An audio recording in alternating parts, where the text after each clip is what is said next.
É um grande privilégio para mim estar aqui nesta tarde com vocês. Antes de começarmos a falar qualquer coisa, eu gostaria de ir ao Senhor em oração. E eu vou pedir que você ore. Tem tanta coisa acontecendo aqui, nesta tarde, tanta coisa que você não entende.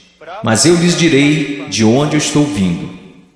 Eu pregarei como moribundo, para homens moribundos, e mulheres e jovens.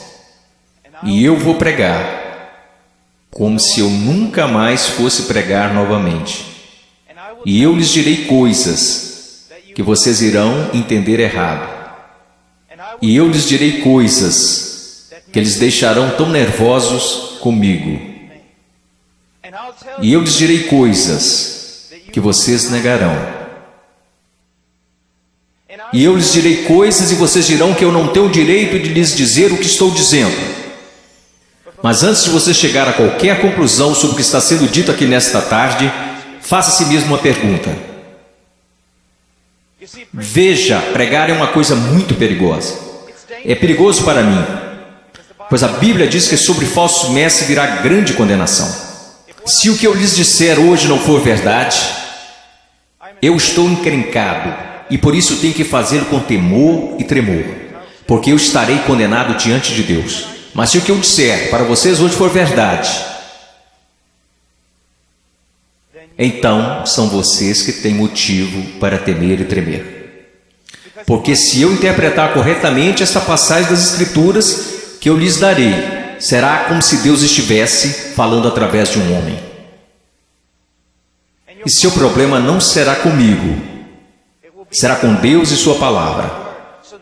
Então a única questão a ser decidida aqui, nesta tarde, é esta: é este homem à nossa frente um falso profeta? Ou será que ele está nos falando a verdade? E se ele estiver nos falando a verdade, então nada mais importa, exceto conformar nossas vidas a esta verdade. Vamos ao Senhor em oração.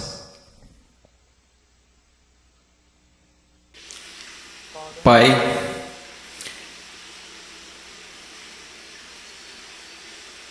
eu sou tão pequeno, tão desprezível de tantas maneiras. Tu sabes, Senhor, Tu sabes. Ó Senhor amado, será que falso fogo continuará sendo a única coisa depositada em seu altar? Ou poderia fogo descer do céu? No meio de tanto barulho e clamores e programações, poderia fogo descer do céu?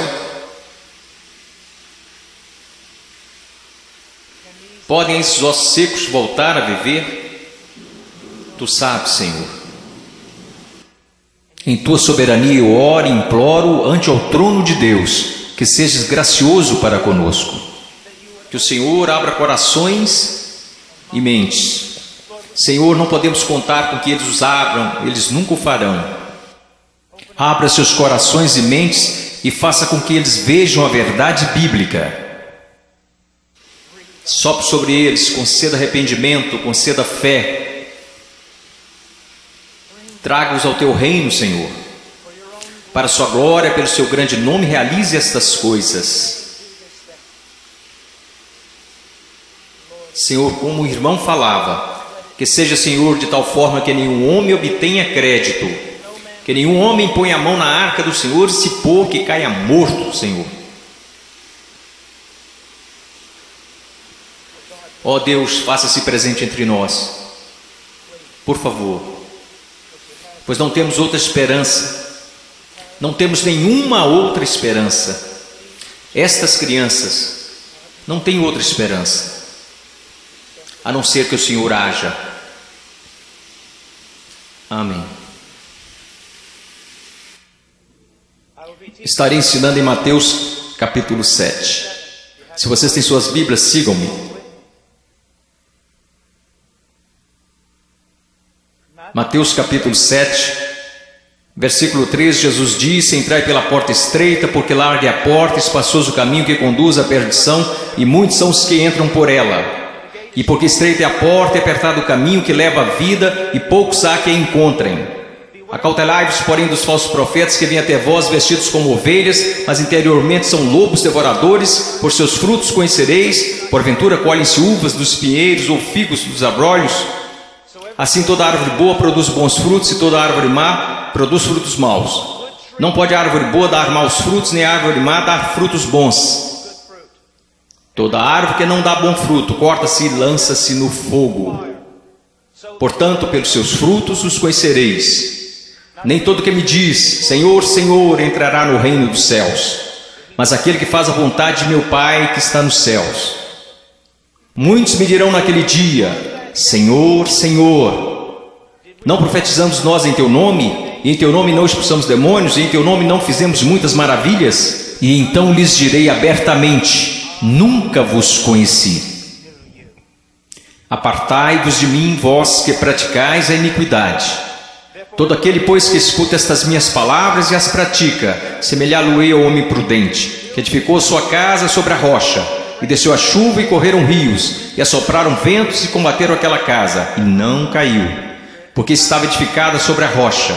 E aquele que ouve estas minhas palavras e não as cumpre, compará-lo-ei a um homem sensato, que edificou a sua casa sobre a areia. Desceu a chuva, correram rios e assopraram ventos, e combateram aquela casa, e caiu, e foi grande a sua queda. Eu estou aqui hoje. Eu não estou preocupado no meu coração com a sua autoestima. Eu não estou preocupado no meu coração se você se sente bem consigo mesmo, se a vida está do jeito que você queria, ou se a sua conta bancária está no verde. Só tem uma coisa que me tirou o sono. Só tem uma coisa que me preocupou durante a manhã toda, e é isto: em 100 anos, a maioria das pessoas neste prédio possivelmente estarão no inferno.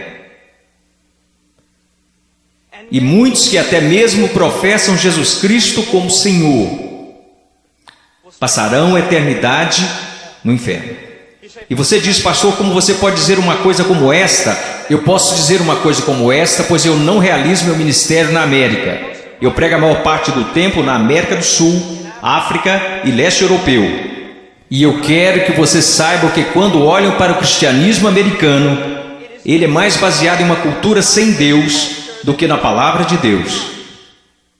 E tantas pessoas são enganadas, e tantos jovens são enganados, e tantos adultos são enganados em crer que por terem feito uma oração uma vez em suas vidas, eles irão para o céu.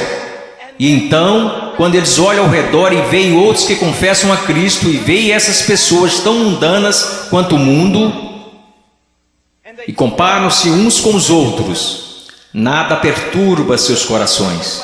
Eles pensam: bem, eu sou igual à maioria do meu grupo de jovens. Eu vejo coisas que não deveria ver na TV e rio das coisas que Deus odeia. Eu uso roupas sensuais. Eu falo como o mundo, eu ando como o mundo, eu amo a música do mundo. Eu amo tanto essas coisas do mundo, mas graças a Deus eu sou um cristão. Porque eu sou um cristão, eu não pareço diferente da maioria das pessoas da minha igreja. Porque eu sou cristão, porque houve uma vez na minha vida que eu fiz uma oração e pedi para Jesus entrar no meu coração. Eu quero que você saiba que a maior heresia na igreja evangélica protestante americana é que se você orar e pedir para Jesus Cristo entrar no seu coração, Ele definitivamente entrará. Vocês não encontrarão isso em nenhum lugar das Escrituras. Vocês não encontrarão isso na história batista até 50 anos atrás. O que vocês precisam saber é que a salvação é pela fé, e fé somente em Jesus Cristo. E a fé somente em Jesus Cristo é precedida e seguida por arrependimento. Um abandono do pecado, um ódio pelas coisas que Deus odeia, e um amor pelas coisas que Deus ama, um crescimento em santidade e um desejo, não de ser como a Britney Spears, não de ser como o mundo, e não de ser como a maioria dos cristãos americanos, mas de ser como Jesus Cristo.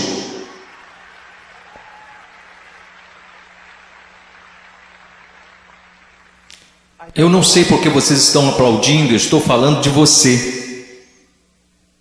Eu não vim aqui para ouvir améns, eu não vim aqui para receber aplausos, eu estou falando de você.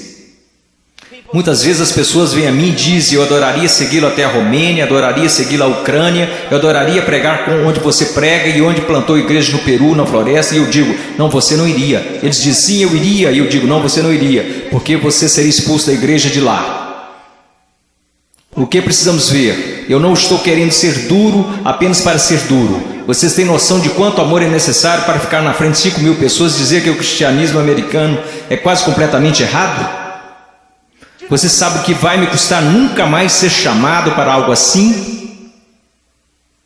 Ser impopular? Você sabe por que você faz isso? Você não faz porque você vai ser bem pago. Você não faz isso porque os homens te amam. Você faz isso porque você ama os homens e, acima de tudo, você quer honrar a Deus. Eu quero lhe dizer uma coisa. Nós vamos olhar para as Escrituras e eu quero que você olhe para ela como ela realmente é. Pare de se comparar com outros que dizem que são cristãos, que se comparam com outros que dizem que são cristãos. Compare a si mesmo com as Escrituras. Quando alguém, um jovem, vem a um pastor ou pastor de jovens e diz: eu não tenho certeza se sou salvo. O pastor de jovens geralmente vai lançar um clichê. Alguma vez em sua vida você orou e pediu para Jesus entrar em seu coração? Bom, sim. Você foi sincero? Bem, eu não sei, mas acho que sim. Você precisa dizer para Satanás parar de te incomodar. Você escreveu no verso da sua Bíblia, assim como o evangelista ensinou quando você foi salvo. Você anotou a data para que qualquer dia que você duvidasse apontasse para a Bíblia. Que superstições têm invadido nossa denominação? Você sabe o que a Bíblia fala para os cristãos fazerem? Examine-se a si mesmo. Teste a si mesmo à luz das Escrituras para saber se você está na fé. Teste a si mesmo para saber se você é um cristão. Você consegue ver se o Senhor liberasse todos aqui e mandasse vocês baterem em cada porta dessa cidade? Você sabe o que descobriríamos? 99% das pessoas, pelo menos nessa cidade, acredita que são cristãos.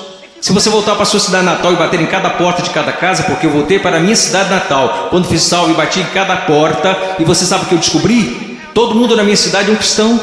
85% deles não vão à igreja, e aqueles que vão à igreja não estão preocupados com santidade. Eles não estão preocupados em servir, não estão preocupados em ser separados do mundo, não estão preocupados se o evangelho será pregado entre as nações. Mas graças a Deus eles são salvos. Por que eles são salvos? Porque algum evangelista que deveria ter passado mais tempo estudando sua Bíblia do que pregando disse a eles que eles eram salvos.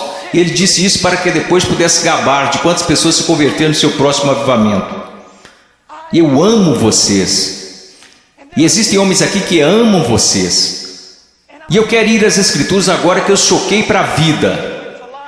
Eu quero que vocês me ouçam. Ouça a palavra de Deus e comece a se perguntar algumas perguntas. Antes de tudo, entrai pela porta estreita, porque larga é a porta, espaçoso o caminho que conduz à perdição, e muitos são os que entram por ela. Existe uma porta estreita.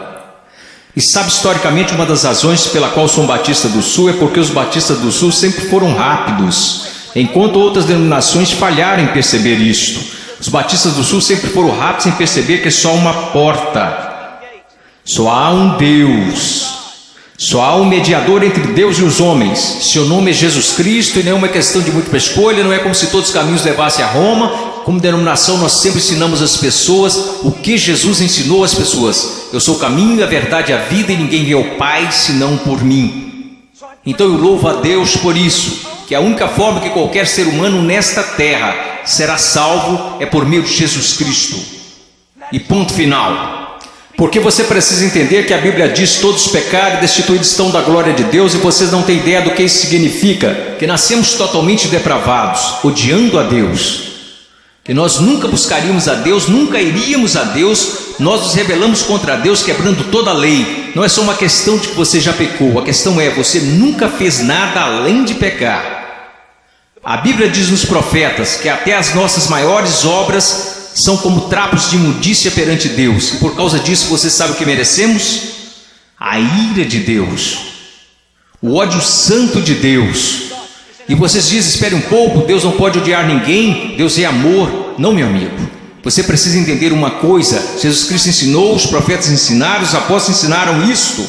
que a não ser a graça de Deus revelada em Jesus Cristo, nosso Senhor, a única coisa que resta para você é a ira, a violenta ira de Deus, e por causa de sua rebelião e de seus pecados. Quando falam em universidades, eles sempre são rápidos em dizer: não, Deus não pode odiar porque Deus é amor, mas eu digo, Deus tem de odiar porque Ele é amor. Veja, eu amo crianças, portanto odeio aborto.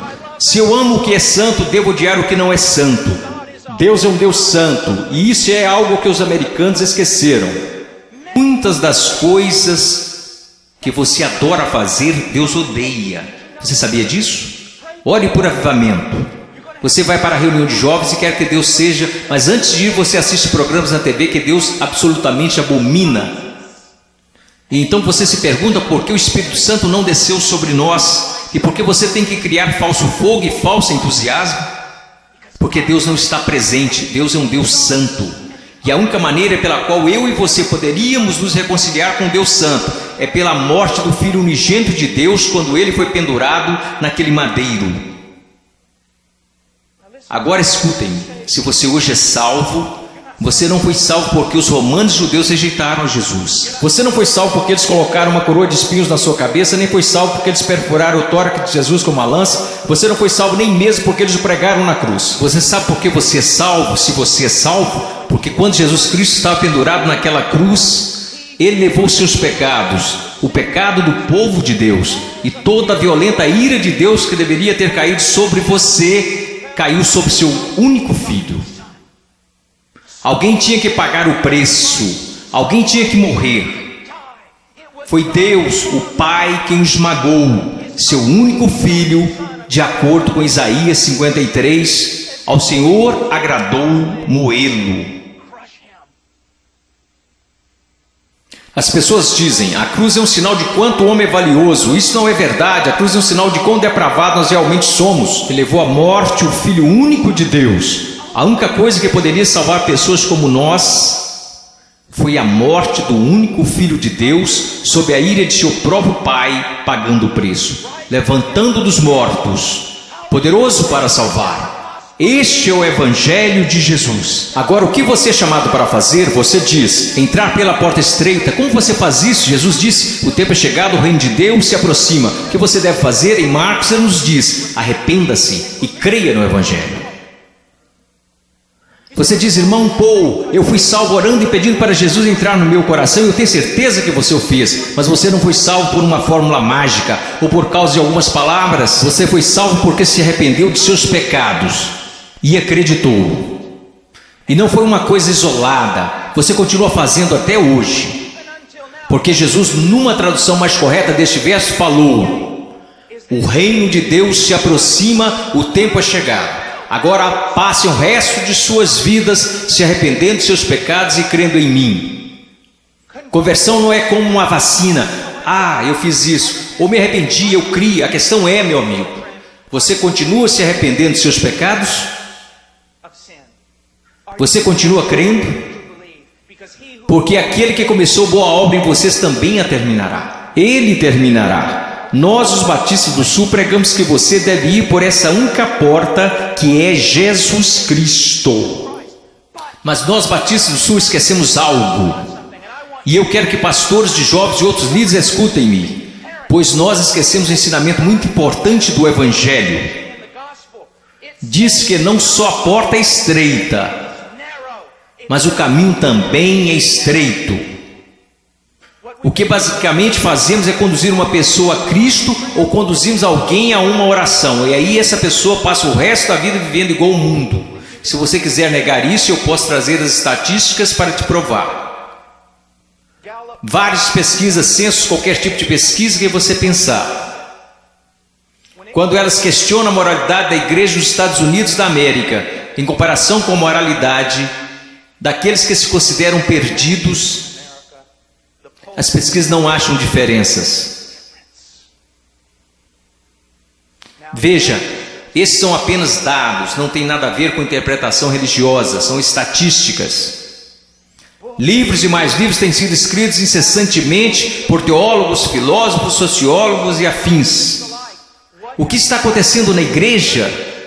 Descobrimos que o aborto na igreja é tão prevalente quanto no mundo, O divórcio é tão prevalente, a imoralidade. Você sabe, assim como eu, que há jovens aqui neste momento que estão praticando imoralidade e ainda assim adorando a Deus como se nada estivesse acontecendo. Você sabe que há jovens aqui que estão usando drogas e indo para a reunião de jovens da igreja. Você sabe, vendo e fazendo coisas que não são apropriadas para cristãos e ainda assim eles vão para a reunião de jovens, convencidos que estão satisfeitos, convencidos que estão salvos. E ninguém está falando nada a não ser isto.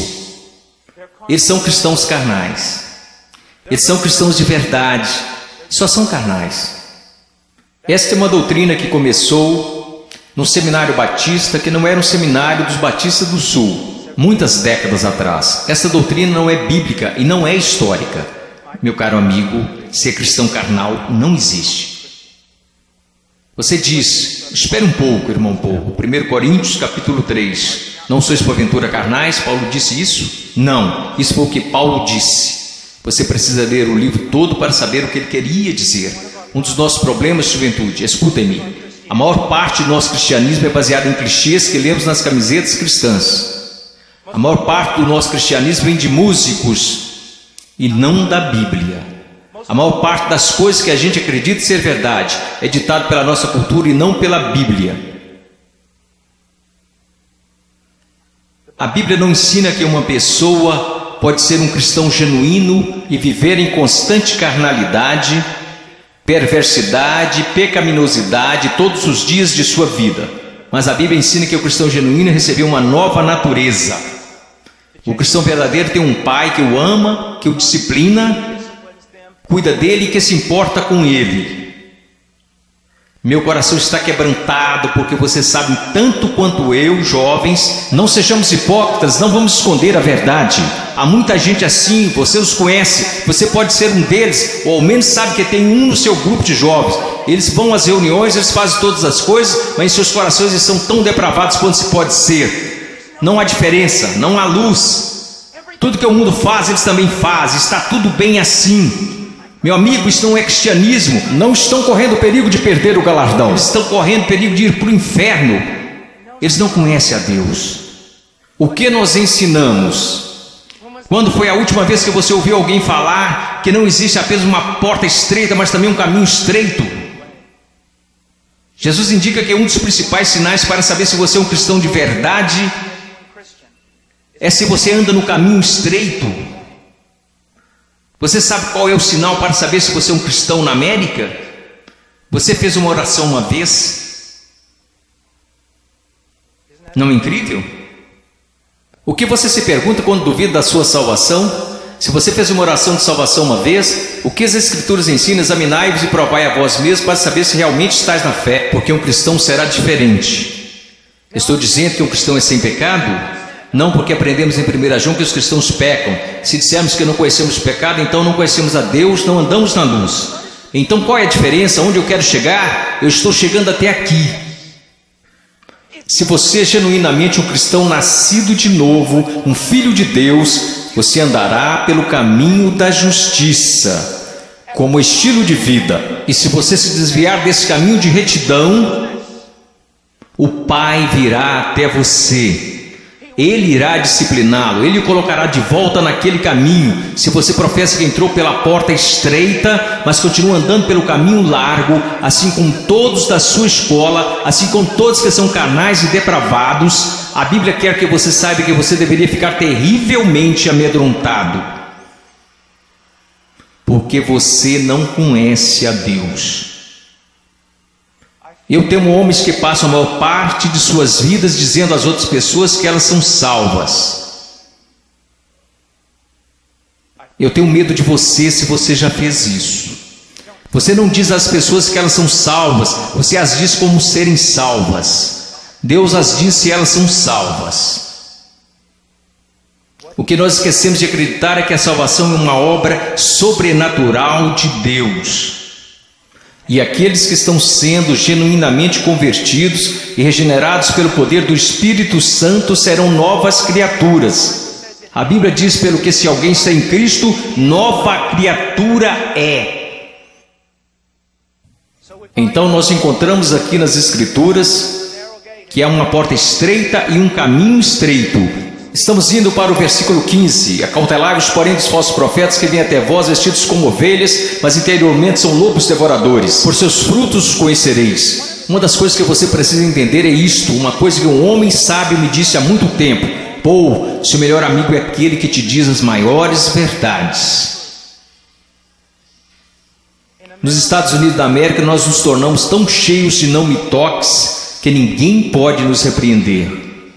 Ninguém pode nos dizer que estamos errados. E ministros e líderes também têm acreditado nessa mentira.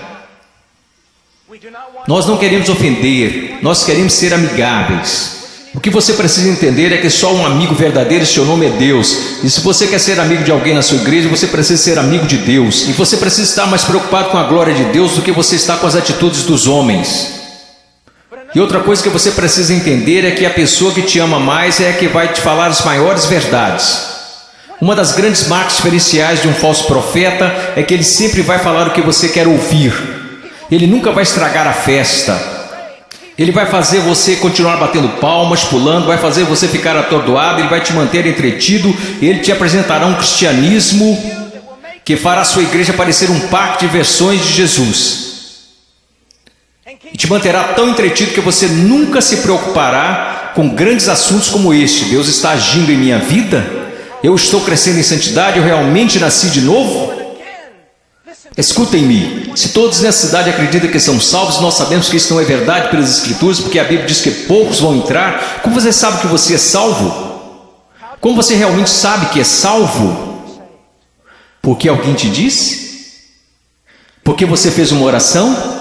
Porque você acreditou? Deixe-me te perguntar, como você sabe que acredita? Porque todo mundo diz que acredita. Como você sabe que não é igual a eles? Você sabe como a Bíblia ensina que você sabe se é salvo? Você sabe como a doutrina batista até 50 anos atrás diria que você sabe que é salvo? Você sabe que foi salvo porque sua vida está num processo de transformação. E seu estilo de vida é de alguém que anda nos caminhos da verdade do Senhor. E quando você para de andar nos caminhos da desobediência, como todos nós fazemos, Deus vem até você e te põe de volta no caminho. Uma das maiores evidências que você nasceu de novo é que Deus não permitirá que você fale como sua carne quer falar. Deus não permitirá que você se vista como um mundo sensual e igreja sensual. Permite que você se vista. Deus não permitirá que você ande como o mundo. Cheire como o mundo, fale como o mundo, escute as coisas que o mundo escuta. Deus fará diferença na sua vida. Diz aqui, ao continuarmos, versículo 17. Então todos, quero dizer, vamos ao versículo 16. Você os conhecerá pelos seus frutos. Como você reconhece um falso profeta? E uma aplicação mais ampla aqui nas Escrituras. E como você sabe que alguém é um cristão genuíno? Pelos seus frutos. Pelos seus frutos, meus amigos. Veja a sua vida, veja o jeito que você anda, veja o jeito que você fala, veja para as paixões do seu coração. Por acaso Jesus está aí em algum lugar, ou ele é só um acessório que você acrescenta em sua vida? Ou é só uma coisa que você faz nas quartas e domingos? Ele é só alguém que você aceita apenas intelectualmente, mas não de coração? Ele é um acessório, ou ele é o centro da sua vida? E qual é o fruto que você está produzindo? Você parece com o mundo, age como o mundo? Você experimenta as mesmas alegrias que o mundo experimenta? Você consegue amar o pecado e gostar de cometê-lo? Você consegue amar a rebeldia e gostar de ser rebelde? Então você não conhece a Deus. Você os conhecerá pelos seus frutos.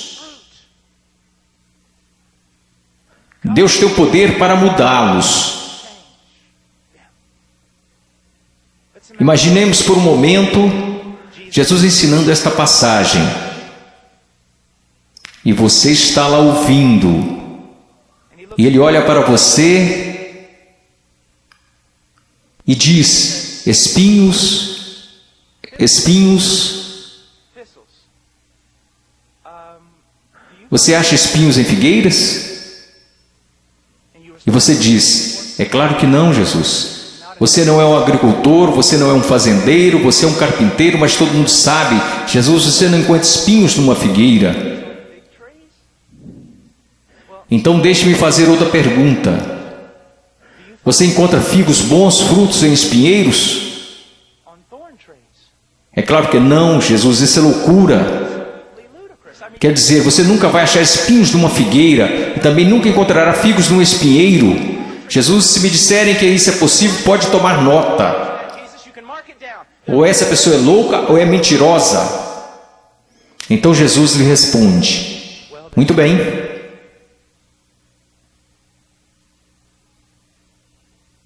Aqueles que se dizem meus discípulos, mas dão maus frutos, não seria o mesmo que dizer que ou eles estão mentindo, ou que estão loucos em fazer tal afirmação? Deixe-me levar essa ideia mais à frente. Vamos imaginar que eu apareça atrasado e entro correndo aqui na plataforma e todos os outros líderes estão zangados comigo e dizem: irmão Paul, você não considerou que lhe foi dada a oportunidade de falar aqui e você aparece atrasado? E eu digo: irmãos, vocês têm de me perdoar, porque eu estava a caminho na rodovia e meu pneu furou. E eu estava trocando o pneu e enquanto isso a porca da roda saiu. E eu não estava prestando atenção, então eu corri para pegar a porca da roda. Assim que eu a peguei no meio da rodovia, eu levantei, tinha um caminhão de carga de 30 toneladas vindo a uns 200 km por hora, uns 10 metros à minha frente. E aí ele me atropelou e é por isso que eu estou atrasado. Só existiriam duas explicações lógicas. Eu sei, ninguém mais estuda lógica. Mas só existiriam duas conclusões lógicas. Eu sou um mentiroso. Eu sou um maluco. Você diria: irmão Paul, é absolutamente absurdo, é impossível ter um encontro com algo tão grande como um caminhão de carga e não mudar de estado. E minha questão para você é a seguinte: o que é maior, um caminhão de carga ou Deus? Como é que tantas pessoas hoje professam ter tido um encontro com Jesus Cristo e ainda assim não são permanentemente transformados? Deixe-me dar-lhes algumas coisas para pensar. Você sabe que eu estou lhes dizendo a verdade. Quantas vezes você vai e rededica sua vida de novo e de novo e de novo? Quantas vezes os grupos de jovens veem a coisas como esta e ficam empolgadíssimos e voltam para a igreja e dura cerca de uma semana e meia. E mesmo assim dizem: foi um grande mover de Deus. Não foi não. Se não durou é porque não foi um mover de Deus, foi emoção. Foram tantas coisas, mas não foi um grande mover de Deus. Deus trabalhou em sua vida. Deus está trabalhando em sua vida. Você os conhecerá pelos seus frutos. Você os conhecerá pelos seus frutos. Prosseguindo. Versículo 19. Toda árvore que não dá bom fruto, corta-se e lança-se no fogo. Portanto, pelos seus frutos conhecereis. Escute isso, você precisa entender algo acerca da literatura hebraica. Quando queremos enfatizar algo, sabe o que fazemos? Aumentamos o tom de nossa voz. Se estamos escrevendo, colocamos em negrito ou em maiúsculo. Mas para o judeu era diferente. Quando ele quer enfatizar algo, ele repete e repete. Por isso que encontramos o paralelismo hebraico no livro de Provérbios: o ímpio não viverá na terra, o ímpio será destruído. Ele está dizendo a mesma coisa, só que de um jeito diferente, para dar mais ênfase. É isso que Jesus está fazendo o tempo todo aqui. Pelos seus frutos conhecereis, pelos seus frutos conhecereis. Vocês os conhecerão pelo caminho que eles andam, pelos seus frutos conhecereis, pelos seus frutos os conhecereis. Ele diz: toda árvore que não dá bom fruto, corta-se e lança-se no fogo. Sobre o que ele está falando, meu caro amigo? Ele está falando sobre o juízo do Deus Todo-Poderoso, que um dia cairá sobre o mundo, que um dia possivelmente poderá cair sobre você. Meu caro amigo, eu não consigo olhar o seu coração. Eu sou tão facilmente enganado pelo meu próprio coração. Mas há um que não é enganado. Há um que não é enganado. Ele não é enganado por uma cultura cristã pós-moderna. Ele sabe. Pelos seus frutos os conhecereis. Então ele continua. E ele diz isto. Versículo 21, nem todo que me diz Senhor, Senhor entrará no reino dos céus, mas aquele que faz a vontade de meu Pai que está nos céus. Você sabe o que a sua profissão de fé em Jesus vale? Absolutamente nada. Sim, você leu esta passagem? Estude-a. Nem todo que me diz Senhor, Senhor, nem todos que professam Senhor, Senhor, entrará no reino dos céus. Muitas pessoas dirão Senhor, Senhor, mas não entrarão no reino dos céus. Meus filhinhos, você é um deles? Senhor, Senhor. Agora vamos voltar para a literatura hebraica. Ele diz Senhor, Senhor, ele não diz Senhor. Ele diz Senhor, Senhor, o que isso significa? Esse sujeito que está fazendo profissão não é alguém que de repente decidiu. É o dia do juízo, é melhor confessá-lo como Senhor. Essa é uma pessoa que professa enfaticamente aos outros que Jesus é o Senhor. Ele anda por aí dizendo que Jesus é o Senhor, ele dança enquanto os músicos estão tocando e diz que Jesus é o Senhor. Ele canta dizendo Senhor, mas Jesus diz a ele, afasta-te de mim, eu não te conheço.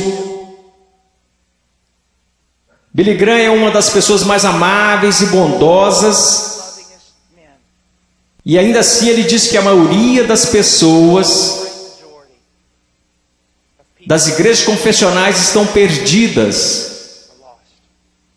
Ele diz que ficaria feliz se ao menos 5% das pessoas que fizeram uma profissão de fé em suas cruzadas evangelísticas fossem de fato salvas. Quando estou na Nigéria, eu estive lá no ano passado visitando a mãe cujo filho estava em nossa igreja e que foi assassinado por muçulmanos. No norte da Nigéria, se alguém confessa Jesus Cristo, você meio que já sabe que é verdadeiro. Por quê? Porque eles podem morrer por causa dessa confissão, mas na América, considere os custos. Pense, examine a sua vida à luz das Escrituras. Você conhece o Senhor? Você conhece o Senhor? Porque nem todo que me diz Senhor, Senhor entrará no reino dos céus. Mas o que ele diz aqui, veja o que ele está dizendo. Nem todo que me diz Senhor, Senhor entrará no reino dos céus, mas aquele que faz a vontade de meu Pai que está nos céus. Qual é o sinal de que alguém se tornou um cristão genuíno? Eu gostaria que nós começássemos a ensinar isso novamente. O que aconteceu com a nossa teologia? O que aconteceu com a nossa doutrina? O que aconteceu com o nosso ensino? Foram jogados pela janela? Ninguém mais quer estudar doutrina, só quer escutar músicas cristãs e ler as frases das camisas cristãs. O que aconteceu com a verdade? A verdade diz isto. Aprova a maneira que você pode ter certeza que você é um cristão que nasceu de novo e que você tem como estilo de vida agir segundo a vontade do Pai. E você diz, você está falando de obras. Não, eu não estou, eu estou falando de evidências de fé. Funciona mais ou menos assim. Sua profissão não é prova alguma de que você nasceu de novo, porque todos neste país professam ter fé em Jesus Cristo. Uma pesquisa diz que 65% a 70% dos americanos são salvos, cristãos nascidos de novo. O país mais sem Deus na face da terra mata 4.000 bebês por dia, mas graças a Deus 70% de nós são nascidos de novo. Como você sabe que esta fé que você tem não é falsa? Um estilo de vida que está preocupado em fazer a vontade do Pai, que faz a vontade do Pai, e quando você desobedece a vontade do Pai, o Espírito Santo vem e te repreende pessoalmente através da palavra de Deus, ou através de um irmão ou uma irmã em Cristo, e Deus te põe no caminho novamente. Se você é um cristão genuíno, você não pode escapar dele. Deixa eu me dar um exemplo. Se eu fosse seu pastor, e você tivesse, digamos, 14 anos de idade, e eu estivesse voltando de uma pregação a 1 da manhã e te visse em um parque ou em uma esquina qualquer, com um bando de delinquentes, fazendo coisas que você não deveria estar fazendo, se você fosse membro de nossa igreja, eu diria, entre no carro e eu vou te levar para casa. Eu não ficaria bravo com você, eu ficaria bravo com seu pai, eu diria a ele, Senhor, você é um pai negligente e irresponsável. Deixar seu filho fora de casa em tais circunstâncias. Eu quero que vocês entendam uma coisa, Deus não é um pai responsável ou negligente. Se você pode brincar com o pecado, se você pode amar o mundo, amar as coisas do mundo, sempre estar envolvido com o mundo, fazendo as coisas do mundo, e se seus heróis são pessoas do mundo, se você quer parecer com eles, agir como eles, se você faz as mesmas coisas que eles fazem, meu caro amigo, ouça minha voz. Há uma grande possibilidade de você não conhecer a Deus e de não pertencer a Ele.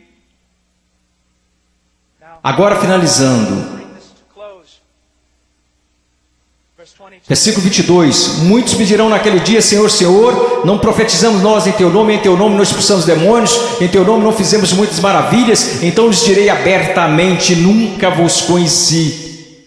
Você diz: a coisa mais importante na face da terra é conhecer a Jesus Cristo. Isto não é verdade. A coisa mais importante na face da terra é que Jesus Cristo te conheça. Eu não entrarei na Casa Branca amanhã só porque eu fui até o portão e disse que conheço o presidente. Mas eles me deixarão entrar se o presidente falar: eu conheço Paul Washer. Você pode professar conhecer a Jesus, mas a minha pergunta para você é: você conhece a Jesus? Jesus te conhece? E veja como ele descreve o homem perdido aqui.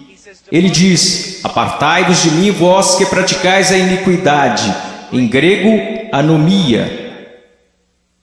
Uma partícula negativa: a, não, sem. A palavra nomos, lei, não lei, sem lei. E é isso que significa. Deixe-me dar-lhe uma tradução mais precisa: apartai-vos de mim, ouçam-me. Se eu pudesse sair daqui e te abraçar falando isso, eu faria. Ouçam-me. Ele diz: apartai-vos de mim, vocês que dizem ser meus discípulos, que me confessam como Senhor, porém vivem como se eu nunca tivesse lhes dado uma lei para obedecerem. Eu acabo de descrever a grande maioria dos cristãos da América. Se alguém começa a falar de lei, se alguém começa a falar de princípios bíblicos, sobre o que devemos fazer e o que não devemos fazer, como devemos viver e como não devemos viver, todos começam a exclamar: legalista, legalista. Mas Jesus disse: apartai-vos de mim, vocês que viveram, me chamaram de Senhor, contudo viveram como se eu nunca tivesse lhes dado uma lei para seguirem. Na cristandade americana disse: passe pela porta, louve a Deus, viva como o resto do mundo, tudo bem, você só é um cristão carnal e talvez volte um dia. Você sabe o que acontece por causa do nosso péssimo evangelismo? Nós temos milhões de crianças salvas na ZBF, e quando fazem 15 anos eles entram no mundo, e a maioria deles vive como demônios.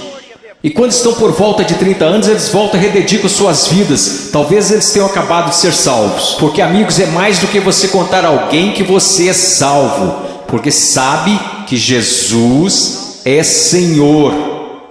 Satanás sabe que Jesus é Senhor. Sua vida está em processo de mudança? Então ele começa a falar sobre duas pessoas, duas fundações. Você sabe que essa passagem na interpretação contemporânea é importante estudar teologia, é importante estudar história. A interpretação atual dessa passagem sobre a rocha e a areia é basicamente assim: se você é cristão, você precisa construir sua vida sobre a rocha, porque se você construir sua vida sobre a areia, você será um cristão infeliz, sua vida não dará certo. Isto não é o que Jesus está ensinando, e a história me apoia nisto. Quase nunca foi interpretada desta forma. Você sabe qual é a interpretação? É assim: existem dois caminhos. Há o caminho estreito e o caminho largo. Em qual você está? Há dois tipos de árvores. Tem a árvore que dá bons frutos e que vai para o céu. Tem a árvore má e você sabe que é má porque dá maus frutos e vai para o inferno. Será cortada e lançada para o inferno. Aqueles que professam Jesus como Senhor e fazem a vontade do Pai que está no céu, e aqueles que professam Jesus como Senhor e que não fazem a vontade do Pai que está no céu, e eles irão para o inferno, não por falta das obras, mas por causa de uma falta de fé demonstrada pelo fato de que eles não tinham obras. E ele continua: não são dois cristãos construindo suas casas em duas fundações diferentes. Esses novamente são o homem salvo e o homem perdido. O homem perdido ouve a palavra de Deus ser pregada, mas não prepara a fundação. Você não consegue ver na vida dele como a palavra de Deus está formando e construindo e sustentando sua vida. Sua vida não está. Quantas pessoas da Convenção dos Batistas do Sul, apesar dos nossos números, apesar de tudo que dizemos, se nós simplesmente comparássemos as pessoas a esta passagem e dissesse: você está construindo seu casamento de acordo com a palavra de Deus, você está educando seus filhos de acordo com a palavra de Deus, você está administrando suas finanças de acordo com a palavra de Deus, você tem vivido separando-se das coisas deste mundo de acordo com a palavra de Deus, quantos estariam aptos a responder positivamente? Não, nada disso. Eu professo Jesus, Ele é meu Salvador. Meu professor de escola dominical me falou: Eu sei, assim como Leonard Haverhill, um conhecido meu, que antes de falecer costumava dizer: eu preguei uma só vez em várias igrejas batistas. Eu prego em muitos lugares como esse somente uma vez. Eu poderia vir aqui hoje com um vocabulário que impressionaria vocês e pregar para vocês sobre coisas que fariam vocês saírem flutuando deste salão. Eu poderia contar-lhes histórias que fariam vocês rirem, histórias sobre cachorros e vovós que fariam vocês chorarem, mas eu usamos demais para fazer isso. Eu sei porque a palavra de Deus é verdade, que existem pessoas que acreditam ser salvas, mas não são. Não são. Eu sei que alguns de vocês que olham ao redor e pensam: bem, eu sou salvo, quer dizer, eu pareço com todo mundo do meu grupo de jovem. O que faz você pensar que o seu grupo é salvo? Bem, eu sou como meus pais, ou eu sou como os adultos da minha igreja, ou os diáconos ou pastores, de que isso importa? Você não será julgado por eles no dia da vinda de Cristo. Minha pergunta para você, querido, minha pergunta para você, meu filhinho, quero dizer, vocês poderiam ser meus filhos. E eu oro para que um dia, quando meu filho crescer, que haja um pregador que fique diante dele e diga: basta, vamos nos focar. O que a palavra de Deus diz? Uma sua vida se apresentará diante do fogo ardente, que é a santidade de Deus no dia final. Amada, preciosa menina, amado, precioso jovem, no dia final a sua confissão permanecerá verdadeira.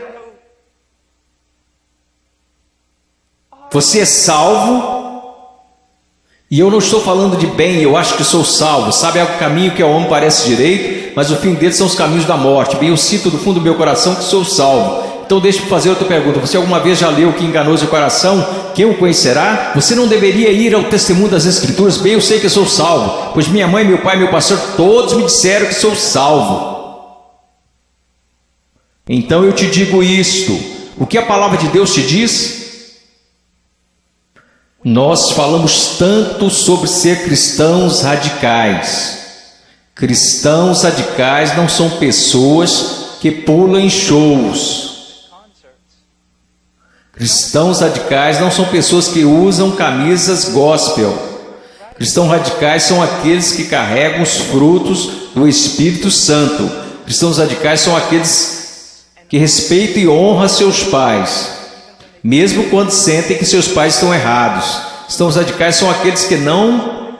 Agora escutem, isso vai deixá-los irados. E eu estou falando com garotos e garotas. Cristãos radicais são aqueles que não se vestem sensualmente para mostrar seus corpos.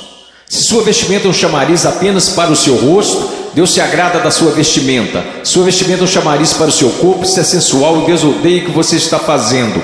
Todo mundo gosta de falar sobre um profeta, mas ninguém quer escutá-lo. E eu estou falando sobre cristianismo. Eu passei minha vida em selvas, eu passei minha vida congelando nos Andes, eu vi pessoas morrerem.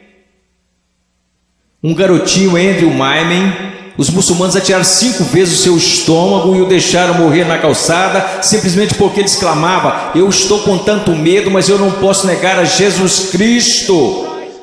Por favor, não me matem, mas eu não negarei. E ele morreu numa poça de sangue. E vocês falam sobre ser cristãos radicais porque vocês usam camisas gospel e vão a um congresso? Eu estou falando sobre santidade, eu estou falando sobre ser cheio de Deus. Você sabe o que seria mover de Deus neste local? Se todos vocês caíssem sob convicção de pecado, se eu mesmo caísse sob convicção pelo Espírito Santo e nos prostrássemos e chorássemos, pois assistimos coisas que Deus odeia. Pois usamos coisas que Deus odeia, pois nós agimos como o mundo, parecemos como o mundo, cheiramos como o mundo, fazemos as mesmas coisas que o mundo e não sabemos que fazemos essas coisas porque não conhecemos a palavra de Deus. Porque mesmo que falemos como uma denominação, que a Escritura é a infalível palavra de Deus, só que ganhamos basicamente um monte de ilustrações, histórias e novelinhas. Oh, que Deus brilhe neste lugar. Que viremos nossas costas para o pecado, que renunciemos às coisas que desagradam a Deus, e então que corramos para Ele, alegremos-nos nele e o amemos. Que Deus levante missionários. Eu não desejo a vocês o mesmo que seus pais. Eles querem segurança e boas casas para vocês. Eles querem que vocês tenham carros e respeito. Eu quero para vocês as mesmas coisas que quero para o meu filho, que um dia ele pegue uma bandeira, a bandeira de Jesus Cristo, e coloque-a num monte onde ninguém esteve antes, e que eles clamem: Jesus Cristo é Senhor, mesmo que isso custe a sua vida.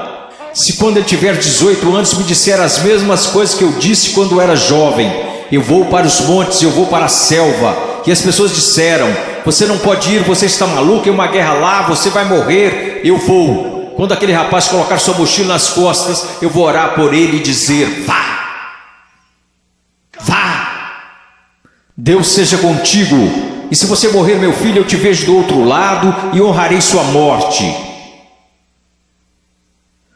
Oh Deus, vamos orar, vamos orar. Oh Deus, eu não me importo com reputação, eu não me importo com o que os homens pensam. Eu quero que o Senhor seja honrado, eu quero que esses jovens sejam salvos. Eu quero que os salvos parem de olhar para um cristianismo cultural, que o Senhor odeia e que cuspirá fora de sua boca, e que eles olhem para a sua palavra e digam: eu seguirei a Jesus. Deus, eu oro pelos ministérios de jovens e pastores, e oro para que o Senhor os encha com espírito de sabedoria, amor e coragem e discernimento, e querido Deus, custe o que custar, eu oro para que o Senhor levante missionários. Ao olhar para esses garotos, eu não posso evitar de pensar no meu filhinho. Oh Deus, que o Senhor salve o Ian, e que o levante e o mande para a pior parte da batalha. Oh, querido Deus, levante missionários aqui, levante missionários, levante pregadores e pastores e embaixadores e evangelistas, que conheçam a palavra de Deus. Oh Deus, trabalhe neste lugar, por favor, trabalhe neste lugar, amado Deus, por favor, por favor, por favor, por favor. Agora, com todas as cabeças baixas, alguém aqui hoje à noite que gostaria de dizer: irmão Paul, eu tenho vivido uma mentira. Eu digo que sou cristão, mas eu amo o mundo, eu pareço com o mundo, e cheiro como o mundo, e eu me odeio por conta disso. Irmão Paul, eu estou tão cansado desse cristianismo que tenho vivido, eu estou cansado disto. Eu estou cansado disto. Eu quero ser salvo. Eu quero ser salvo. Eu só quero que levantem. Irmão Paul, eu quero ser salvo. Amém. Alguém mais? Eu quero ser salvo. Amém. Amém. Em momentos teremos um apelo, e vocês que levantaram, eu vou descer aqui e quero que vocês se encontrem comigo. Eu quero falar com vocês agora. Vocês podem se sentar. Obrigado. Agora quero conversar com vocês que professam ser cristãos.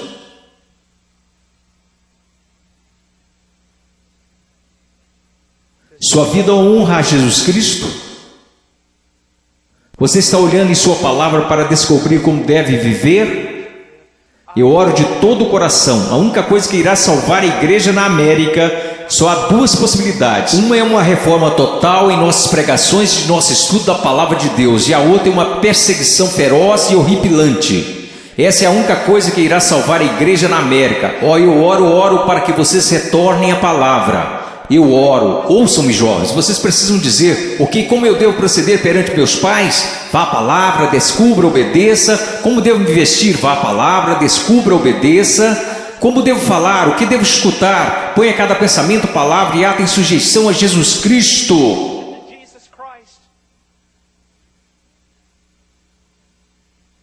Eu não vou pedir para que você levante. Porque eu estou tão cansado de pessoas virem à frente e assumirem o compromisso e esse compromisso durar apenas 2 minutos. Eu não estou aqui para poder escrever na minha revista que zilhões de vocês vieram à frente. Eu quero que você vá para casa e viva para Jesus Cristo com todo o seu coração. Mas se você precisa de aconselhamento, você dirá: irmão Paul, eu quero viver para Jesus Cristo, mas eu não sei como. Em minutos nós iremos fazer um convite e eu quero que você venha à frente, não para assumir um compromisso. Se quiser assumir algum compromisso, faça isso daí de onde está sentado. Se precisa contar a alguém, vá contar ao seu pastor, vá contar ao seu pastor de jovens e quer saber, nós saberemos se esse compromisso irá durar. Quer saber como? Porque irá durar. Nós saberemos se foi de Deus. Deixe-me contar-lhes uma coisa. Se você tomou a decisão de seguir a Jesus Cristo, se você tomou a decisão para ser salvo nesses 2 últimos dias, eu quero dizer algo: se você foi genuíno, durará. Se daqui a algumas semanas você voltar direto ao mundo, viver como o mundo, agir como o mundo, quero que você saiba de uma coisa: você não entendeu nada aqui neste final de semana, você foi emotivo, apenas isto. Se você realmente ganhou algo do Senhor, eu quero que você saiba, isso durará. E ainda que você tente correr disto, você não vai conseguir. Oh, eu amo tanto a vocês, Eu peço que todos levantemos. Se você precisa de aconselhamento acerca de uma decisão que fez, mas que não está clara, eu quero que você venha à frente e eu vou descer aqui. Vocês que levantaram, houve muitos de vocês aí que disseram: eu preciso conhecer a Jesus Cristo. Eu quero que você venha até aqui agora mesmo, eu quero te conhecer. Eu quero voltar aqui com você e os outros conselheiros. Quero conversar com você e eu quero te dizer uma coisa, não em 5 minutos, não em 10 minutos. Se você precisar conversar a noite toda, nós ficaremos. Essa é a atitude de cada conselheiro neste lugar. Nós ficaremos a noite inteira se necessário, a noite toda. Deus te ama. Deixe-me orar por você. Querido Deus, por favor, Senhor, ouve aqui. Senhor, tanta movimentação. Ontem à noite, Senhor, eu não sei o quanto de tudo isso foi real, e eu sei que vi pessoas chorando na noite passada. Eu vi pessoas tentando assumir compromissos, e eu acredito que uma parte do que aconteceu aqui a noite passada foi por sua causa. Hoje de manhã eu vi um jovem pregar, Pai, dar seu testemunho, e eu vi um trabalho genuíno do Espírito Santo. Eu não sei quantas dessas decisões foram verdadeiras, mas aconteceram algumas coisas reais aqui. Agora eu oro, Pai. Eu não sei o quanto será real, somente o tempo e a eternidade nos mostrarão. Mas, ó Deus querido, por favor, trabalhe em nome de Jesus. Amém.